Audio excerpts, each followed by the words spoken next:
एकाग्र मन। पुलकित 10 वर्ष का 5वीं कक्षा में पढ़ने वाला एक विद्यार्थी था। वह बहुत चंचल और शरारती लड़का था। वह अपने मम्मी पापा के साथ दिल्ली में रहता था। उसके मम्मी पापा उसे बहुत प्यार करते थे और कोई उसे डांटता नहीं था। वह घर में हर दम उधम मचाता रहता, कभी टिककर नहीं बैठता था। जब वह पढ़ने बैठता तब भी उसका मन चंचल रहता। आंखें तो पुस्तक में गड़ी होती, किंतु मन कभी एक खेल के विषय में सोचता तो कभी दूसरे खेल के विषय में सोचता। पुलकित की यह प्रबल इच्छा थी कि वह अपनी कक्षा में प्रथम आए। उसके सभी दोस्त अच्छे अंक प्राप्त कर कक्षा में उत्तीर्ण होते, किंतु वह मुश्किल से ही पास हो पाता था। कभी वह सोचता कि काश उसे कोई ऐसी छड़ी मिल जाती जिससे वह घुमाता तो उसे सब याद हो जाता। कभी वो सोचता काश ऐसी गोली होती जिसे खाने से उसे सब याद हो जाता। उसकी इस इच्छा को उसकी मम्मी जानती थीं, किंतु जब भी उसे पढ़ाने बिठाती तो पुलकित का मन खेलने में लगा रहता। उसकी इस आदत से मम्मी बहुत परेशान थी। वो उसे सदैव समझाती, बेटा इस तरह तुम कक्षा में प्रथम आना तो दूर, पास भी नहीं हो पाओगे। पुलकित का जवाब होता, मम्मी आप देखना, इस बार मैं कक्षा में जरूर प्रथम आऊंगा। परीक्षा के दिन निकट आ रहे थे, किंतु पुलकित की दिनचर्या में कोई परिवर्तन नहीं आ रहा था। पुलकित की खुशी का ठिकाना न रहा जब पिताजी ने बताया कि कल शाम उसके दादाजी और दादी जी जयपुर से आ रहे हैं। जैसे ही दादा दादी घर पहुँचे, पुलकित उनसे लिपट गया। चाय नाश्ता करने के उपरांत बातों का सिलसिला शुरू हुआ। बातों बातों में उसके दादाजी को पता चला कि पुलकित कक्षा में प्रथम आना चाहता है, किंतु वह अपना मन पढ़ाई में नहीं लगा पाता है। अगली सुबह पुलकित तैयार होकर स्कूल चला गया। दोपहर को जब वह लौटा तब दादा दादी ने उसे कुछ खिलौने और पुस्तकें दी। पुलकित खिलौनों के साथ खेलने लगा, किंतु पुस्तकें उसने छुई तक नहीं।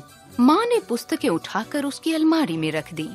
शाम को दादी माँ ने पुलकित को पुस्तकें देखने को कहा तो पुलकित बोला, अभी देख लूंगा दादी माँ। रात को खाना खाने के पश्चात पुलकित ने दादाजी से कहा, दादाजी मैं आज आपके साथ सोऊंगा। बिस्तर पर लेटे लेटे पुलकित बोला, दादाजी मैं कक्षा में प्रथम आना चाहता हूँ। काश मेरे पास कोई जादुई छड़ी होती या कोई ऐसी गोली होती जिसे खाकर मुझे सब याद हो जाता। दादाजी बोले, यदि तुम कक्षा में प्रथम आना चाहते हो तो मेरे पास एक उपाय है। सच दादाजी? पुलकित ने विस्मित नेत्रों से देखते हुए कहा, पर मुझे नहीं लगता कि तुम उसे कर पाओगे। दादाजी बोले, नहीं नहीं दादाजी, मैं जरूर कर पाऊंगा। आप बस उपाय बताइए। मैं कक्षा में इस बार प्रथम आना चाहता हूँ। मैं जरूर कर लूंगा। आप सिर्फ उपाय बता दीजिए। पुलकित के बार बार जिद करने पर दादाजी बोले, बेटा तुम्हें आसन पर सीधा बैठकर जलती मोमबत्ती की लौ को 15 मिनट तक देखना होगा। यह उपाय तुम्हें पूरे 1 सप्ताह तक करना होगा। दादाजी से इतनी सरल विधि को जानकर पुलकित मन ही मन प्रसन्न हो गया। तभी दादाजी बोले, मैं तुम्हें उस उपाय की एक महत्वपूर्ण बात तो बताना ही भूल गया। जब तुम मोमबत्ती की लौ को देखोगे तब तुम्हें अपना सारा ध्यान उस पर रखना होगा। उस समय तुम्हारे मन में किसी खेल के विषय में कोई विचार नहीं आना चाहिए। ठीक है दादाजी, पुलकित ने कहा। अगले दिन सुबह पुलकित अपने नियमित समय से 1 घंटा पहले ही जाग गया। वह नहा धोकर घर के मंदिर के सामने हाथ जोड़कर खड़ा हो गया। तत्पश्चात दादाजी द्वारा कक्षा में प्रथम आने की विधि का अभ्यास करने के लिए आसन पर सीधा बैठ गया। मोमबत्ती जलाकर जैसे ही उसने उसकी लौ की ओर देखना आरंभ किया, वैसे ही उसके मन में सबसे पहले यह विचार आया कि अब उसे खेल के विषय में नहीं सोचना है। 2 मिनट बीत गए। पुलकित ने इन 2 मिनटों में अनेक बार स्वयं को सावधान किया कि उसे खेल के विषय में नहीं सोचना है, किंतु उसका मन बार बार खेलों के विषय में ही सोचने लगा।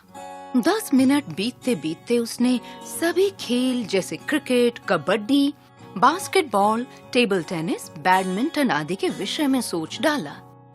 पुलकित को अब स्वयं पर गुस्सा भी आने लगा था।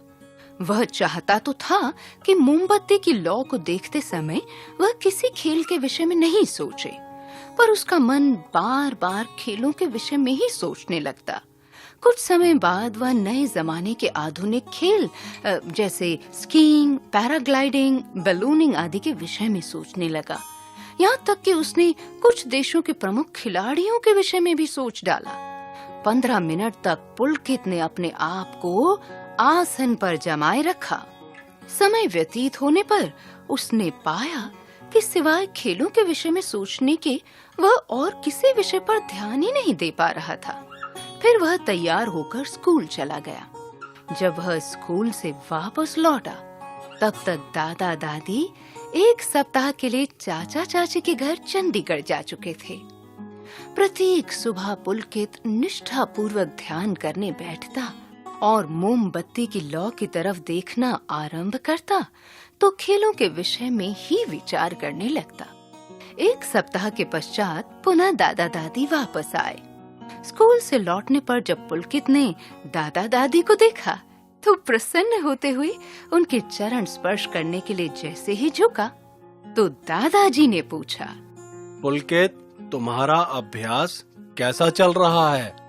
पुलकित मुस्कुराते हुए बोला, दादाजी, वह कैसा उपाय आपने मुझे बताया है? मैं जितना खेलों के विषय में ना सोचने का प्रयास करता हूँ, उतना ही मैं इस विषय पर अधिक सोचने लगता हूँ। दादाजी ने पुलकित को सोफे पर बिठाया और मुस्कुराते हुए मधुर वाणी में बोले, बेटा, मैंने तुम्हें पहले ही सावधान किया था कि यह तुमसे नहीं हो पाएगा। मैं तो केवल तुम्हें तुम्हारी मानसिक एकाग्रता की स्थिति दिखाने का प्रयास कर रहा था। तुम्हारी मानसिक एकाग्रता कितनी कमजोर है, इसे मजबूत और सक्षम बनाए बिना तुम जीवन में अपनी किसी मनोकामना को पूरा नहीं कर सकते। जब तक तुम अपने मन को अपनी आज्ञा का पालन करना नहीं सिखाओगे, तब तक तुम अपनी किसी भी मनोकामना को पूरा नहीं कर पाओगे। पहले अपने मन पर नियंत्रण करना सीखो, मन को एकाग्रचित्त करना सीखो, तभी तुम सफलता प्राप्त कर सकोगे। कक्षा में प्रथम आना असंभव नहीं है, किंतु असंभव को संभव तुम्हें ही बनाना होगा। दादाजी की बातें पुलकित को समझ आ चुकी थीं। अब वह जान चुका था कि किसी भी कार्य में सफलता प्राप्त करने के लिए आवश्यक है कि हम वह कार्य पूरे मन से एकाग्रचित्त होकर करें, तभी हम जीवन में सफलता प्राप्त कर सकेंगे।